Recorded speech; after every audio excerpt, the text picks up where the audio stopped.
Let's talk about the politics of impeachment and the 2020 race. We've got a lot of things at play here, whether or not the Speaker of the House will deliver the articles of impeachment, what it is that the Senate is obligated to do, what senators are obligated to do, and how it's playing out, the rhetoric being thrown at both sides. A man who is familiar with rhetoric, understands it, and looks at it. He is the co-author of News Verdicts, the debates in presidential campaigns, the politics of disenchantment, Bush, Clinton, Perot, and the press. He is professor of political science at Drexel University, Dr. William Rosenberg, tweeting at Dr. as in Dr. B. Rosenberg. Bill, welcome. Thanks for being here. Good morning. So let's talk about this first of all. The Constitution has been thrown about, if you will, by both Republicans and Democrats, and what we've been hearing a lot lately is some of the things that Democrats said in 1998, who were around then, and what Republicans said in 1998 about the impeachment of President Clinton and what they're saying now. So let's take it through, first of all, the process and what the Constitution says. What is it that the Senate is supposed to do? Well, the Senate is supposed to respond to charges of impeachment that are forwarded to them by the U.S. House of Representatives. The Constitution says that the House has control over the impeachment process and the Senate has control over the trial. But the Senate rules also say that when the impeachment trial is taking place, that the senators are supposed to take an oath, and the oath reads something like this: I solemnly swear or affirm that all things pertaining to the trial of Donald Trump now pending, I will do impartial justice according to the Constitution and the laws, so help me God. Now, one of the interesting things that's been happening is that for quite a while, a number of politicians, both House members and Senate members, have already voiced their opinion about the trial. So it's sort of a situation where being impartial is a little bit difficult when one has already revealed their cards. And most recently, Mitch McConnell has clearly said that he's going to work in unison with the White House and that the president is not going to be removed. So it calls into question really the impartiality. The second thing is that we have to remember is that the House only has to have 50% plus one votes to impeach the president or indict the president, but the Senate has to have 2/3 or 67 senators to go along with it. All right, so those are the interesting part of that, as you just said, is that the impartiality of Senator Mitch McConnell. He has said that he has coordinated with the White House. There are people who are concerned about that, and he has said, I'm not impartial because it's a political process. But as you noted, there are at least 6 Democratic senators who were running for president. Maybe not all of them are still, but they already were on the record of removing the president. So the impartiality thing, kind of a hard argument for either side to win that one. What about the argument about whether or not the House has either the right or the Speaker has the right, the power to withhold the impeachment articles, and whether or not that has any significance? What does that do to the process? Well, I think we have to recognize, first of all, that the House had no responsibility in terms of the Constitution necessarily to impeach the president. There was a process that took place. It was a bulwark to address problems that members of the House felt were constitutional violations, and they indeed did vote to impeach the president. The Constitution doesn't say anything about any time frame for sending the impeachment documents to the articles to the Senate. So since it doesn't state what it is, there is no real controlling law or process involved. One of the things we also have to recognize is that a lot of this has become tied up in a firestorm of those that are in support of the president and those that are not. If we go back to the Bill Clinton period when Clinton was impeached, he was impeached by the House in December. Actually, it was December 12th, 1988.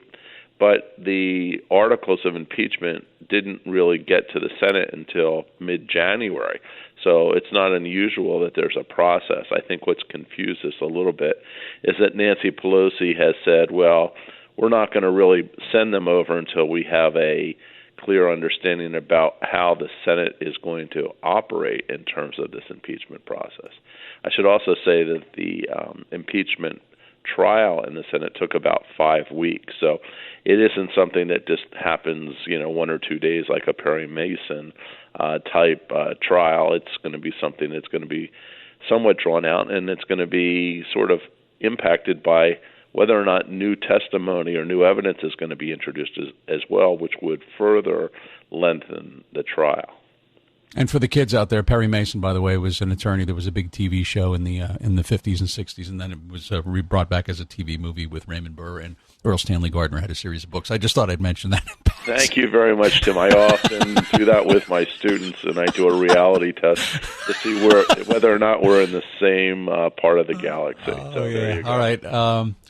But real quick here, the one thing about this, and Bill Clinton, of course, was in his second term, and this is also being seen as a referendum on the president, but in advance of the referendum that comes when the American people will decide in November, as you and I sit here just 309 days away.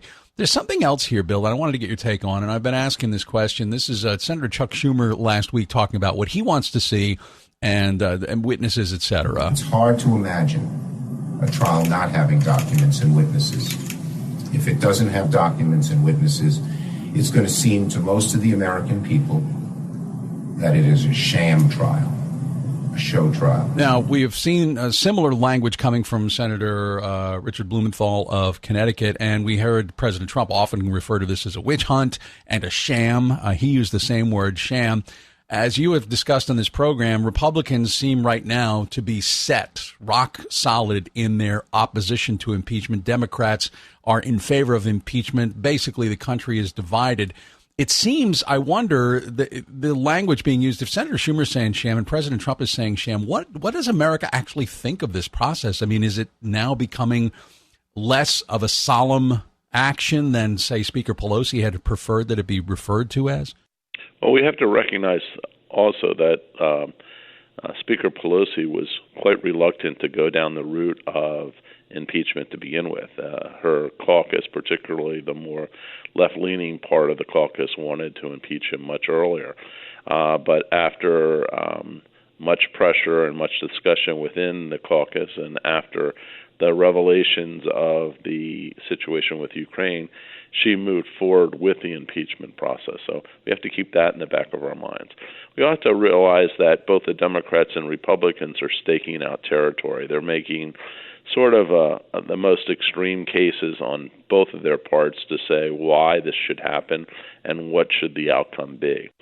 But we also have to recognize at the same time that there's been so much, I don't know what you would call it, watching the horses race on the track to see whether or not some of these Republican senators will break from the party or break from the president.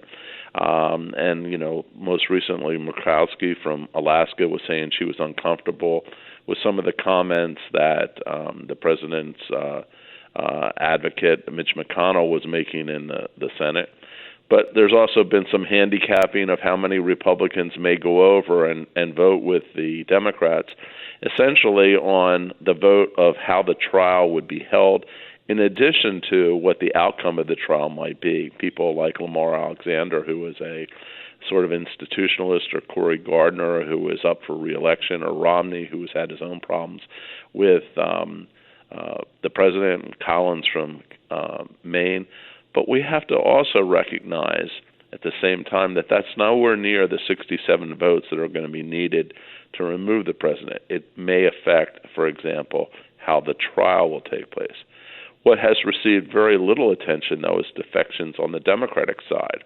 People like Manchin, who is going to be leaving the Senate and running for governor in West Virginia. He may break with the Democrats and not support impeachment, as well as people like Doug Jones. So it's not a fait accompli that all the Democrats are going to vote yes for removal and all the Republicans are going to vote no.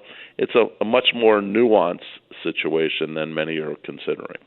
I guess the bottom line question for me, though, is that given the language that we've been hearing and the split that we have, is it such that we have reached the point where impeachment is not a serious process in the eyes of the American electorate anymore? Well, I think you raise an interesting question. I think one of the things that's happened is that we are living in such a siloed, polarized society where public opinion is so evenly divided. between those who want to impeach and remove the president and those who do not, that it doesn't give us a lot of movement in terms of creating a consensus. And I think that's part of the reason why Nancy Pelosi was rather reluctant to start the impeachment process initially, but was sort of forced to in the end. All right. By the way, I think Joe Manchin said he's not running for governor this year in 2020. He said that, I think, in September, if memory serves. But the point is, he may also still support the president because he has in years past. And your point about Doug Jones is well taken, too. He is running for re-election in Alabama. Mm-hmm. So, anyway. Bill, thank you so much. Happy New Year. Look forward to more conversations. We'll see how it turns out. All right. Well, take care. Bye-bye. You too. Dr. William Rosenberg, professor of political science at Drexel University, is the co-author of News Verdicts, the debates and presidential campaigns, among other things, joining us as he does each week and joining us, we hope, for the year to continue as he tweets at Dr. B. Rosenberg at DRBROSENBERG.